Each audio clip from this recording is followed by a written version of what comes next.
नमस्कार दोस्तों, the solid state class 12th second class में मैं आपके सामने आया हूँ।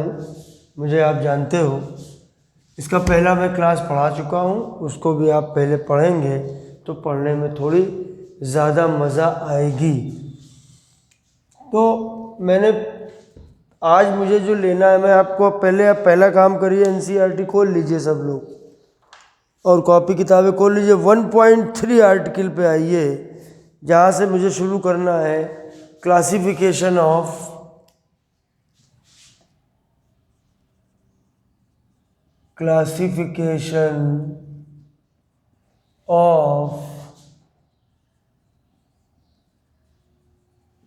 Crystalline solids. सॉलिड में से दो तरीके के होते हैं, एक अमॉर्फस और एक क्रिस्टलाइन। अमॉर्फस के बारे में हमें ज़्यादा पढ़ना नहीं इस चैप्टर में, तो हमको पढ़ना है क्रिस्टलाइन के बारे में। तो क्रिस्टलाइन सॉलिड का क्या टाइप होते हैं, तो पहले हम लोग ज़रा वो नाम याद कर लें। क्रिस्टलाइन सॉलिड ये 4 तरह के होते हैं।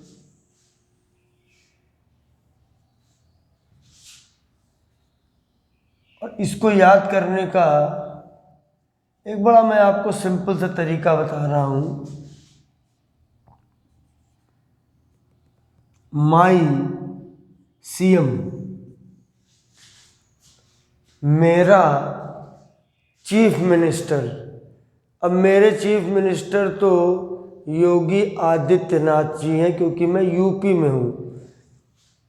तो वैसे आप भी जिस स्टेट के हो, आपका भी कोई चीफ मिनिस्टर होगा, तो बड़ा सिंपल है, माई CM, MICM।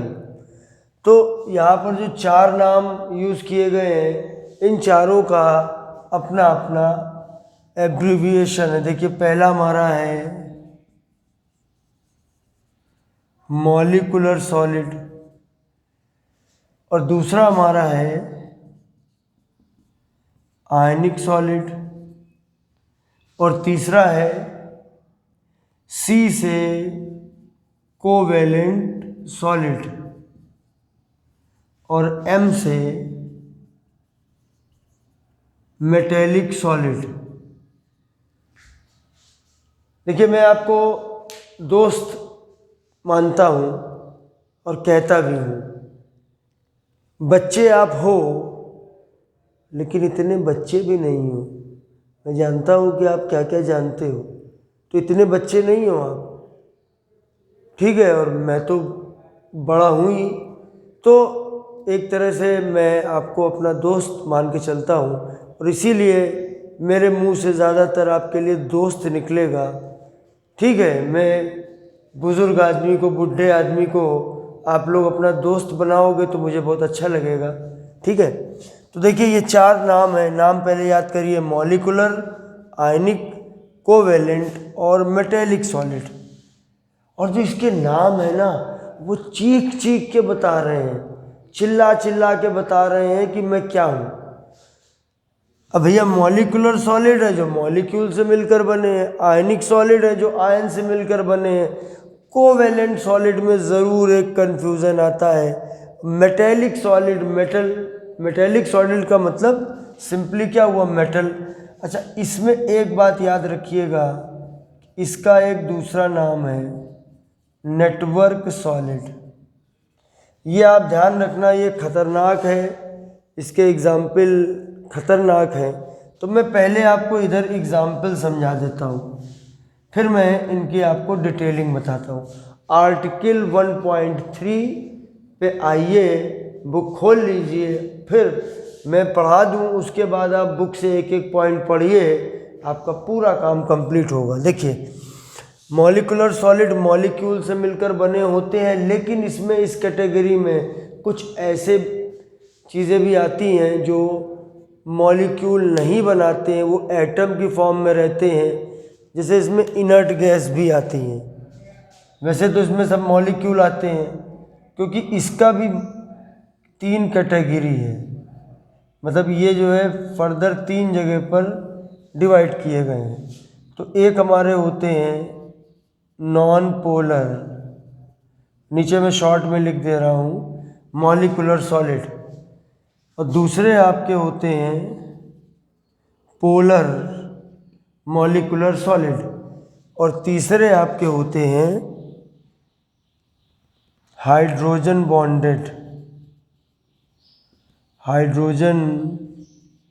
Bonded molecular solid. ये 3 कैटेगरी के होते हैं। आयनिक सॉलिड आयन से मिलकर बने होते हैं, मेटेलिक सॉलिड मेटल। देखिए इसमें कोई दिक्कत नहीं है, इसके एग्जाम्पल में कोई दिक्कत नहीं, NaCl KCl कोई भी आप एग्जाम्पल ले लो। मेटेलिक सॉलिड में आप कोई भी मेटल ले लो, आप एनी मेटल, कोई भी आप मेटल ले लो, सोडियम ले लो, पोटेशियम ले लो, Fe है, चांदी है, सोना है, लोहा है, कॉपर है, जिंक है, टिन है, लेड है। There are plenty more than 80 solids in our periodic table. 80 से ज़्यादा, 80 से ज़्यादा आपके सॉलिड्स होते हैं, वो मेटल होते हैं। और आयनिक सॉलिड में जैसे हमने NaCl ले लिया, KCl ले लिया, है ना, Na2CO3 ले लिया, K2CO3 ले लिया, ऐसे कोई भी आप आयनिक कंपाउंड ले लीजिए। नॉन पोलर मॉलिक्यूलर सॉलिड में अगर मैं एग्जांपल लूँ, देखिए एक तो आप इनर्ट गैस में आर्गन ले लीजिए। देखिए मैं सॉलिड स्टेट चैप्टर पढ़ रहे हो, अगर मैं आर्गन की बात करता हूँ तो आर्गन वैसे गैस आप जानते हो, लेकिन सॉलिड स्टेट चैप्टर में हम इसको, उस गैस को कन्वर्ट करेंगे लिक्विड में, फिर कन्वर्ट करेंगे सॉलिड में, फिर उसकी प्रॉपर्टी बता रहे हैं हम। यहाँ जो भी चीज़ ले रहे हैं वो सारे के सारे हमारे सॉलिड्स हैं। तो इसमें हम आर्गन ले लिया हमने, जैसे मीथेन ले लिया, इसको सॉलिड फॉर्म में ले, कार्बन टेट्राक्लोराइड हमने ले लिया, कार्बन डाइऑक्साइड ले लिया, ये सब नॉन पोलर है, इनकी पोलैरिटी ज़ीरो है। पोलैरिटी को आप लिख लीजिए, polarity means there are non polar. अगर है non polar means there is no ionic character, कोई भी आयनिक कैरेक्टर नहीं होगा, कोई भी प्लस माइनस नहीं होगा, बिल्कुल नील बटे सन्नाटा, 0 चार्ज, कोई चार्ज आपको नज़र नहीं आएगा। ये हमारे नॉन पोलर होते हैं। अरे पोलर में इनमें प्लस माइनस होता है, इसमें पोलैरिटी होती है। तो जैसे अगर पूछे कोई कि पोलर मॉलिक्यूलर सॉलिड क्या होते हैं, तो बोलेंगे कि मॉलिक्यूलर सॉलिड्स हैविंग पार्शियल आयनिक कैरेक्टर, तो जिनमें पार्शियल आयनिक कैरेक्टर होता है वो आपके पोलर मॉलिक्यूलर सॉलिड होते हैं। ठीक है, जिनमें थोड़ा प्लस माइनस होता है, हम HCr ले लेते हैं, HBr ले लेते हैं, HI ले लेते हैं, इस तरह के हम कुछ भी ले लेते हैं। तो इसमें जो है हम किसी तरीके का पोलर हो गए हमारे, इनमें पोलैरिटी होती है। ठीक है, और हाइड्रोजन बॉन्डेड में वो आते हैं जिनके अंदर हाइड्रोजन बॉन्डिंग बनाने की एबिलिटी होती है। हाइड्रोजन बॉन्ड में ध्यान रखना, लिख लीजिए, any compound which has direct bonding between hydrogen and fluorine और ऑक्सीजन और नाइट्रोजन, उनके बीच में बॉन्डिंग होती है। आप अमोनिया ले लीजिए, आप वाटर ले लीजिए, और आप HF ले लीजिए। आपसे पूछा जा सकता है, आपसे ये पूछा जा सकता है, आपको कोई एग्जाम्पल दिया जाएगा और पूछा जाएगा कि ये किस तरह का मॉलिक्यूलर सॉलिड है, तो आपको वो नाम लिखने पड़ेंगे। देखिए आयनिक हो गया, मेटेलिक हो गया, मॉलिक्यूलर हो गया। अभी मॉलिक्यूलर में मैं आपको एक बताता हूँ, अब स्टूडेंट गलतियाँ कहाँ करता है वो मैं बात आपको समझाता हूँ, उसको ज़रा ध्यान से समझिएगा। जैसे वो गलती यहाँ पे करता है, इस जगह पे वो गलती करता है, क्योंकि ये मॉलिक्यूल तो है नहीं, ये तो एटम है। लेकिन हमको ध्यान रखना है कि इनर्ट गैस भी अगर कोई सॉलिड की फॉर्म में आएगा तो उसको नॉन पोलर मॉलिक्यूलर सॉलिड बोलेंगे। बोला ऐसे कैसे बोल दोगे, ज़बरदस्ती दादागिरी है, जब मॉलिक्यूल है नहीं तो मॉलिक्यूलर सॉलिड कैसे बोल रहे हो? तो भैया 1 2 3 4 एग्जाम्पल के लिए अलग कैटेगरी कैसे बनाई जाए, इसलिए इसमें मैंने गोला लगाया। ये अपने आप दिमाग में रखिए, समझ रहे हैं ना? ये नहीं कि मैं ज़बरदस्ती आप उसमें झंझटबाजी बवालबाजी करें, ठीक है? तो ये इसमें कोई दिक्कत नहीं है, आप इसको आर्गन को इसमें लेके चलेंगे। ये पोलर हो गया, ये आयनिक सॉलिड में कोई दिक्कत नहीं, आयनिक कंपाउंड हो गए। अच्छा, अब नेटवर्क सॉलिड में ज़रूर आपको कन्फ्यूज़न होता है। देखिए, इनके अंदर कोवैलेंट बॉन्ड होते हैं। पूरे क्रिस्टल के अंदर एटम जो होते हैं कोवैलेंट बॉन्ड से जुड़े होते हैं, लेकिन इसके अंदर आपको मतलब पूरे अंदर होगा नेटवर्क सॉलिड, पूरे के अंदर कोवैलेंट बॉन्ड होंगे। मैं एग्जांपल इसका लेता हूँ, मतलब मैं इसको एक टफ कैटेगरी में रखता हूँ कि अगर इसके बारे में पूछा जाता है तो बच्चे कंफ्यूज हो जाते हैं। 1 मार्क का क्वेश्चन इसमें बनता है। तो देखिए, इसमें एग्जांपल में जैसे आपका आता है नेटवर्क सॉलिड में क्या ले सकते हैं हम, देखिए हम कार्बन की फॉर्म दोनों ले सकते हैं। मतलब हम कार्बन जो ग्रेफाइट है वो भी ले सकते हैं, और जो कार्बन जो डायमंड है, अगर कोई पूछे डायमंड का फॉर्मूला क्या है तो अब बता देना भाई आप, कार्बन सी, और ग्रेफाइट का क्या फॉर्मूला है वो भी सी हो गया। ये नेटवर्क सॉलिड होते हैं।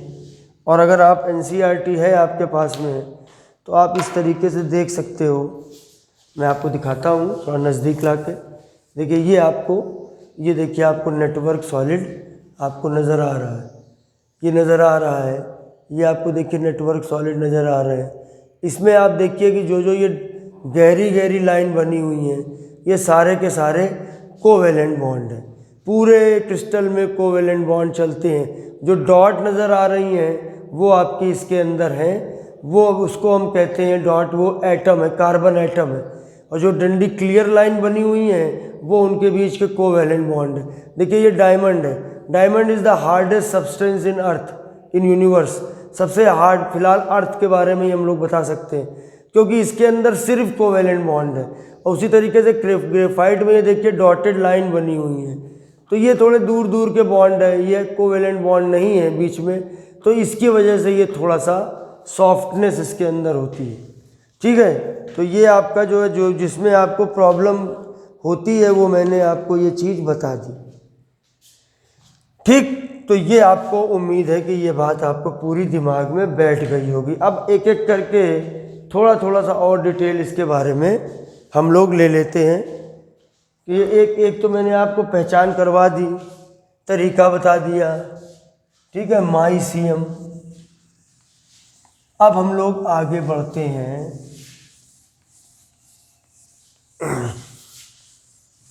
और इनके बारे में थोड़ा थोड़ा डिस्कशन कर लेते हैं। वैसे जैसे बुक में देखिए चार्ट बहुत अच्छा बना हुआ है, मैं आपको दिखा देता हूँ। इस तरीके से एक ये चार्ट बना हुआ है, बहुत इम्पॉर्टेंट चार्ट है ये वाला चार्ट। ये वाला चार्ट आप लोग ज़रूर पढ़िए, अच्छे से पढ़िए, ठीक है? एक चीज़ मैं लिखना यहाँ भूल गया हूँ, बहुत ज़रूरी है, क्योंकि मेरी सारी क्लासेस एनसीईआरटी बेस्ड है, ठीक है? तो मैं देखिए एक एक करके आपको बातें समझाता हूँ। देखिए, मैंने यहाँ लिख लिया नंबर 1 का ए, ऊपर से लिखता हूँ थोड़ा। नंबर 1 का ए, ये हमारा हो गया पोलर, नॉन पोलर। पहला हो गया हमारा नॉन पोलर, दूसरा हो गया पोलर, तीसरा हो गया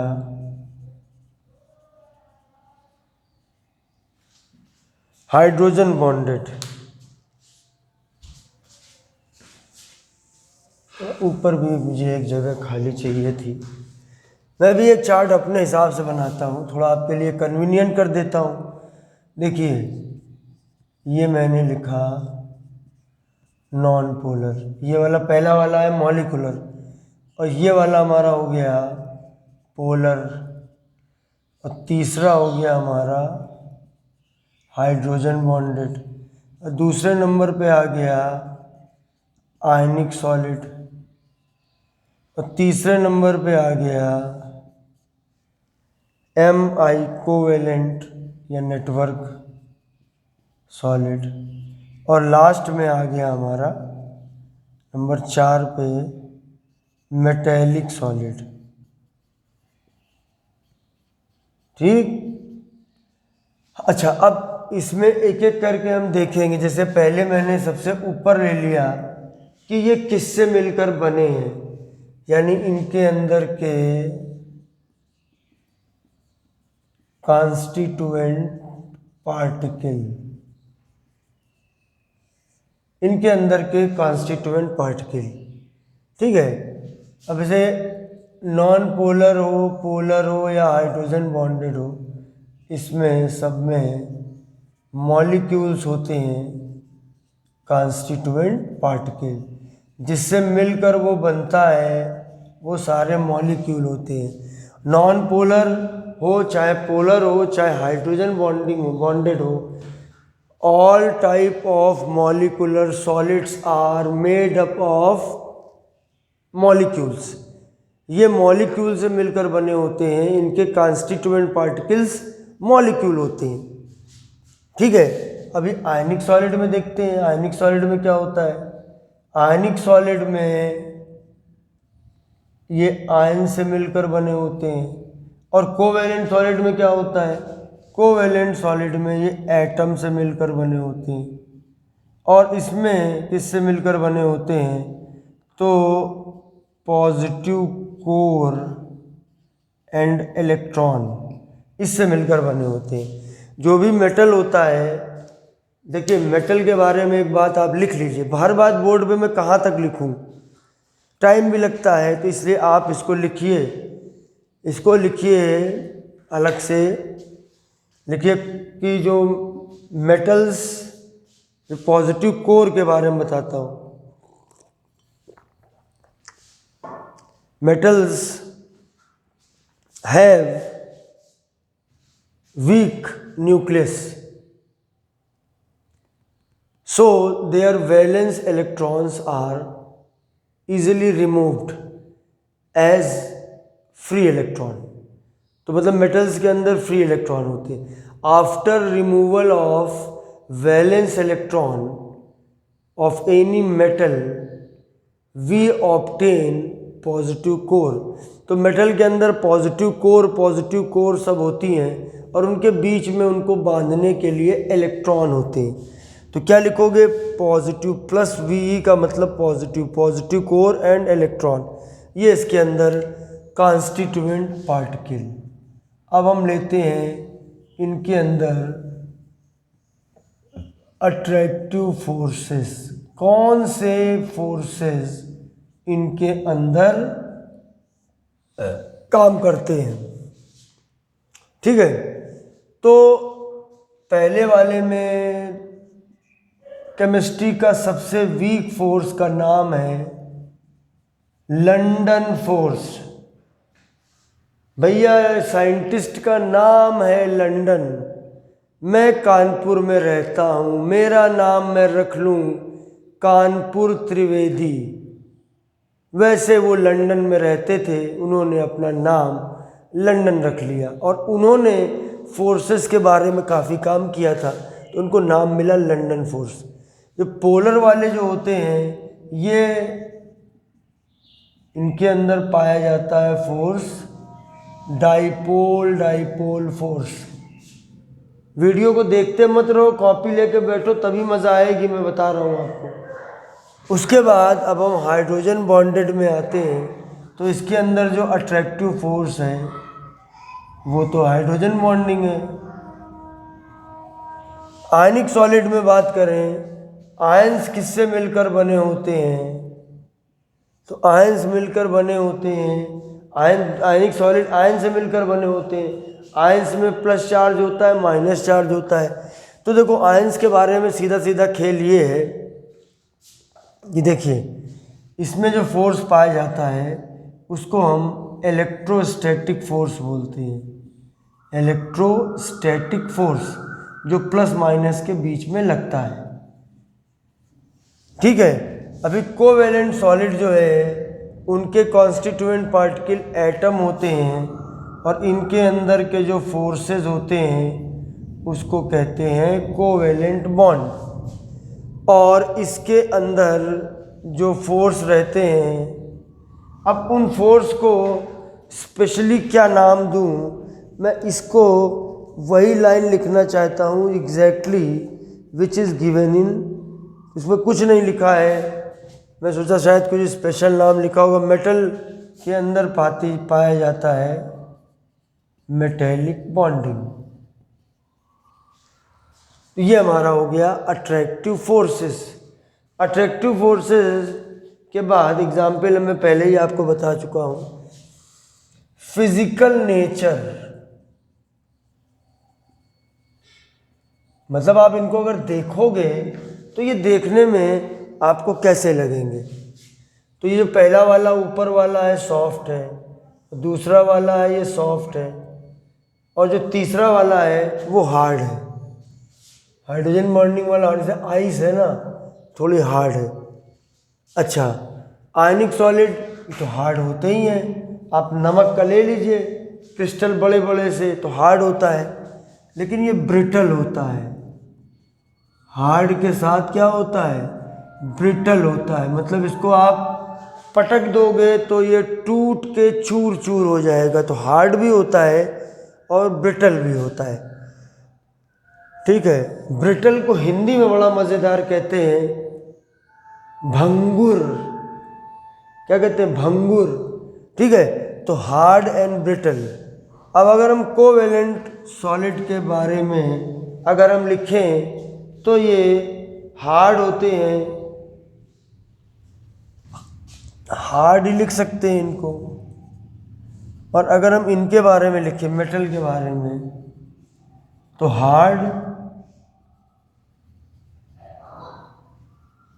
मैलिएबल एंड डक्टाइल।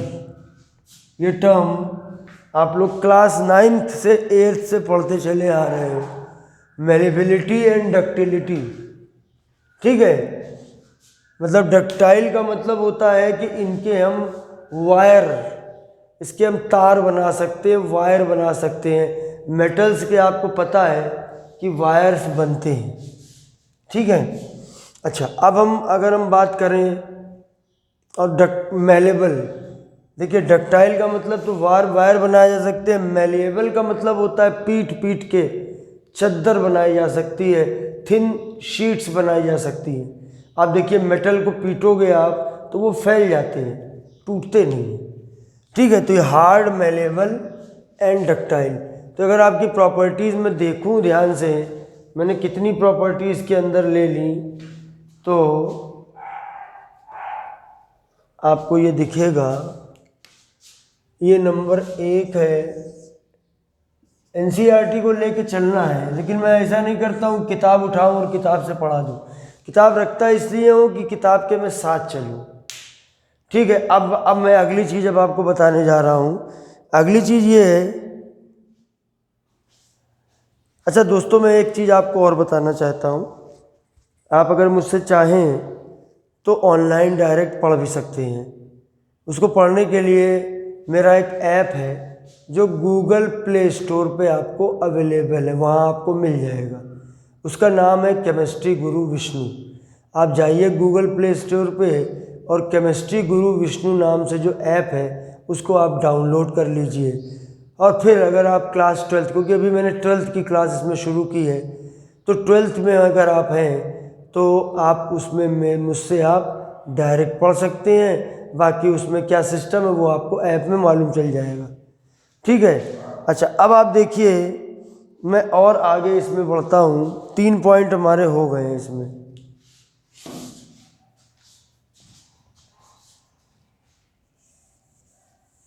एक चौथा पॉइंट एग्जाम्पल मैं पहले बता चुका हूँ। अब हम लोग इसमें 5वें पॉइंट पे आएंगे।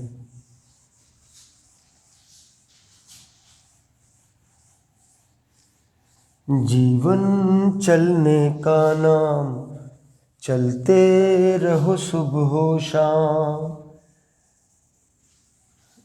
हाँ देखिए, ये जो है आपका जो पॉइंट है, एक पॉइंट आपको लेना है इलेक्ट्रिकल कंडक्टिविटी। ठीक है, मतलब कि इनमें करंट वगैरह का फ्लो होता है कि नहीं होता है। एक आपका इलेक्ट्रिकल कंडक्टिविटी हो गया और एक आपका मेल्टिंग पॉइंट हो गया, मेल्टिंग पॉइंट।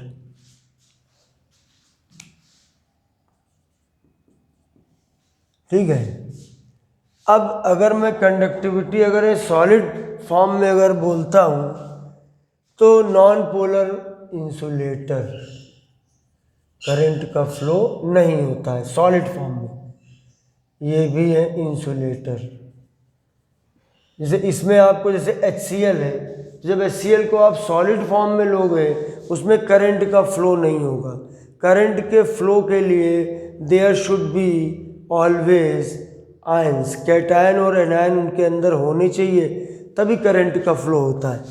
ठीक है, और हाइड्रोजन बॉन्डेड भी इंसुलेटर होते हैं। जैसे इसमें पानी है, अगर लिक्विड फॉर्म में होगा तो बहुत ज़्यादा उसकी तगड़ी कंडक्टिविटी है, थोड़ा उसमें एसिड वगैरह मिला देते हैं, बहुत अच्छी कंडक्टिविटी है, लेकिन जब वो सॉलिड फॉर्म में होता है तो वो इंसुलेटर होता है। आयनिक सॉलिड जो होते हैं, अगर सॉलिड फॉर्म में लोगे इन solid state insulator, but in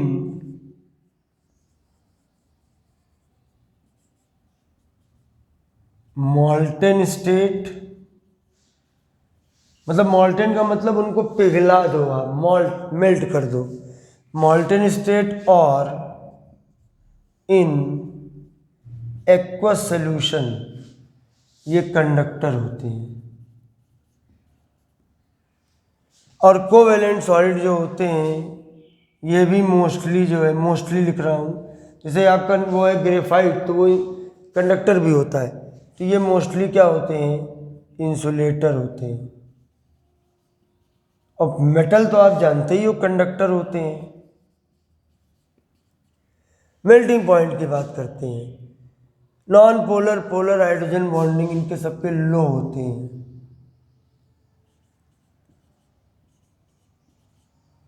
ionic solid के हाई होते हैं, कोवेलेंट सॉलिड के भी हाई होते हैं और मेटल के भी हाई होते हैं।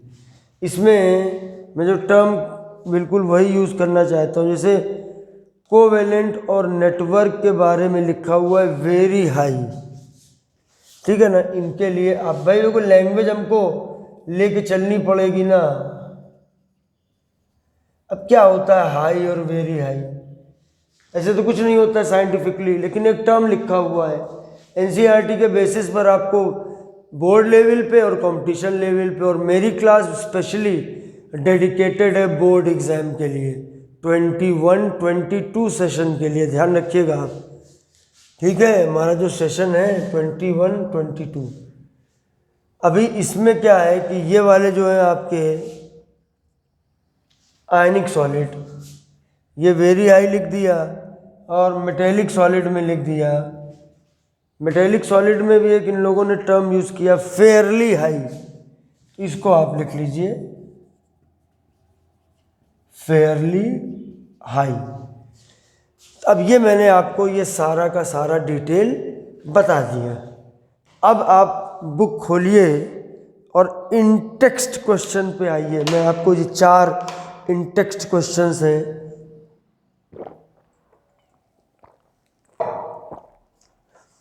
मेरी जो बुक है पुरानी है, मतलब पुराना एडिशन है, इतनी पुरानी नहीं, लेकिन पेजेस आपके पास अगर नया एडिशन है तो आगे पीछे हो सकते हैं। मेरे में पेज नंबर 6 में इन टेक्स्ट क्वेश्चन दिया हुआ है, यानी मैं सीक्वेंस से चलूँ तो हम लोग अपने 6 पेज तक पूरा पहुंच चुके हैं आज की क्लास में।